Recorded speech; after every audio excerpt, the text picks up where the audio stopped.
কিন্তু এখনকার দেখবেন প্রথম বিশ্বযুদ্ধেই কয়েক কোটি মানুষ শেষ, দ্বিতীয় বিশ্বযুদ্ধেই আরও কয়েক কোটি মানুষ শেষ, আর সামনে যে নিউক্লিয়ার যুদ্ধ হতে যাচ্ছে আল্লাহু আলাম কবে হবে, এবং এটা হইলে যে কি হবে পৃথিবীর অবস্থা আল্লাহই ভালো জানে। এমন নিউক্লিয়ার ওয়েপন্স আছে যেটা আসমানে যদি বিস্ফোরণ ঘটানো হয় তাহলে ওই দেশের সমস্ত ইলেকট্রনিক জিনিসগুলো নষ্ট হয়ে যাবে।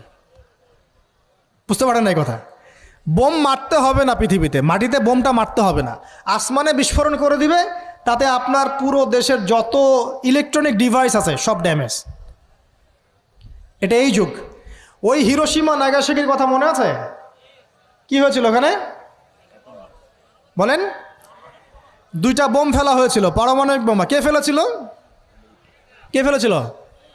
আমেরিকা। আচ্ছা, ওই বোম দুটার নাম কি? হ্যাঁ, এই তো জানেন, লিটল বয় আর ফ্যাটম্যান।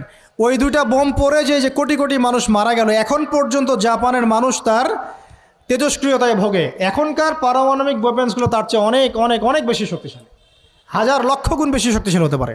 রাশিয়ার কাছে এমন সুপারসনিক মিসাইলস আছে, নিউক্লিয়ার মিসাইলস, যেগুলো শব্দের গতিবেগের চাইতেও 10 গুণ বেশি যেতে পারে। শব্দের গতিবেগ কত হার্টস বলো? তোমরা সায়েন্সে পড়ো নাই? তো এই শব্দের গতিবেগের চাইতেও 10 গুণ 20 গুণ বেশি যেতে পারবে কি একটা মিসাইল। মানে মিসাইল আবার আকাশ প্রতিরক্ষা ব্যবস্থা বলে একটা কথা আছে। আকাশ প্রতিরক্ষা ব্যবস্থায় ওই মিসাইলগুলোকে ডিফেন্ড করে দেওয়া যায়, ধ্বংস করে দেওয়া যায় আকাশেই। ওই প্রতিরক্ষা ব্যবস্থাও ধরতে পারবে না কত জোরে মিসাইল যাচ্ছে। এবং সেই রাশিয়াকে উস্কে দিচ্ছে এখন পশ্চিমারা, ফেলো একটা বোম, ইউক্রেনে একটা বোম ফেলো খালি।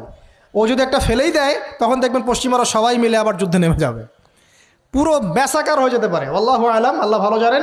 তবে এটা সময়ের ব্যাপার মাত্র যে বিশ্বে একটা ভয়ঙ্কর প্রলয়কারী কিছু একটা হতে যাচ্ছে। এন্ড বলবো যে ভবিষ্যৎবাণী করে বেড়াচ্ছে। ভবিষ্যৎবাণী করি নাই, আপনার বর্তমান সম্পর্কে জ্ঞান নাই বলেই বর্তমানকে আপনার ভবিষ্যৎ মনে হয়। বর্তমান সম্পর্কে আপনি অজ্ঞ বলেই বর্তমানের জ্ঞানটাকে আপনার কাছে ভবিষ্যৎ মনে হচ্ছে। বর্তমান সম্পর্কে জ্ঞান অর্জন করেন, দেখবেন সঠিক বুঝতে পারবেন। নিউক্লিয়ার যুদ্ধের দ্বার প্রান্তে। তো যেটা বলছিলাম যে এই যে গোত্রীয় হানাহানি দেখেন ছড়িয়ে পড়েছে, আর এই হানাহানিকে উস্কে দিচ্ছে কারা? এই হানাহানিকে উস্কে দিচ্ছে একটা শ্রেণী, তার নাম জায়নিস্ট মুভমেন্ট। তারা কি চায়? তারা চায় চীনকে তাইওয়ানের সাথে বিরোধ বাঁধিয়ে দিতে, তারা চায় বাংলাদেশের অভ্যন্তরে একটা ফাসাদ লাগিয়ে রাখতে, তারা চায় মিয়ানমারকে দিয়ে বাংলাদেশকে বিজি রাখতে, তারা চায় ইউক্রেনকে দিয়ে রাশিয়াকে বিজি রাখতে, তারা চায় ইসরায়েলকে দিয়ে প্যালেস্টাইনকে বিজি রাখতে। বিভিন্ন জায়গায় সব সেট করে রাখা হয়েছে আর কি। এবং তার উদ্দেশ্য হচ্ছে পৃথিবী থেকে মানব জাতি কমিয়ে ফেলা, এবং আস্তে আস্তে যেন ওদের যে agenda, they want to rule the world, তারা সারা ওয়ার্ল্ডটাকে রুল করতে চায় এবং ইসলামকে পুরো মুছে ফেলতে চায়। এবং ইসলাম শুধু না, ধর্মতাত্ত্বিক যে কোনো কনসেপ্ট আসলেই ওটাকে মুছে ফেলতে চায়। যে কোনো ধর্মকেই তারা সহ্য করতে পারছে না। তো এই উদ্দেশ্য বাস্তবায়নের জন্য তারা এই কাজগুলো করে বেড়াচ্ছে। আইয়ামে জাহিলিয়াতের সেই যে সুন্নত, ওই যে জাহিলিয়াত এখন সারা বিশ্বে এভাবে ছড়িয়ে পড়েছে। অতএব আপনার চোখ কান খোলা রাখতে হবে। ভয়ঙ্কর অবস্থা সামনে। দেখেন না, গভর্নমেন্ট বলছে এখন যে সামনে ভয়ঙ্কর খাদ্য সংকট দেখা দিবে, কৃষিজ দিকে ফোকাস করতে বলছে এবং নিজেদের খাদ্য উৎপন্ন করার দিকে মনোযোগী হতে বলছে। এই কথাগুলো 5 বছর থেকে বলি নাই, তখন তো খারেজি হয়ে গেছিলাম। এখন এই কথাগুলো খোদ আমাদের দেশের প্রাইম মিনিস্টারও বলছেন, আলহামদুলিল্লাহ, তাকেও সেই বুঝ আল্লাহ পাক দান করেছেন। তো এই যে কথাগুলো, এগুলো কোনো অলিক গল্প কাহিনী নয়। যারা ওয়ার্ল্ড অ্যাফেয়ার্স বোঝেন তারা জানেন যে বিশ্ব এখন একটা ভয়ঙ্কর একটা অবস্থার সম্মুখীন হয়েছে।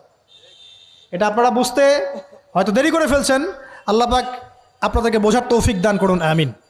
শেষ কথা বলি, ওই দ্বন্দ্বটা কিন্তু দেশ থেকে দেশ ছড়িয়েছে, যেমন ঠিক একইভাবে ধর্মের মধ্যেও ছড়িয়েছে। ধর্মের মধ্যেও আমরা কিন্তু বহু দলে ভাগ হয়ে গেছি। এমনকি মুসলিমদের মধ্যেও আমরা শততা বিভক্ত বিভিন্ন দলে, আছে না? এক দল আরেক দলের লোকদেরকে সহ্য করতে পারে না, আরেক দল আরেক দলের ইমামকে সহ্য করতে পারে না। হ্যাঁ, এক সংগঠন আরেক সংগঠনকে সহ্য করতে পারে না। এই যে গোত্রীয় হানাহানির সুন্নত, ওই আইয়ামে জাহিলিয়াতের সুন্নত, এটা এখন মুসলিমদের মধ্যেও ঢুকে পড়েছে। তো প্রিয় ভাইরা, দেখুন, আমি এক কথা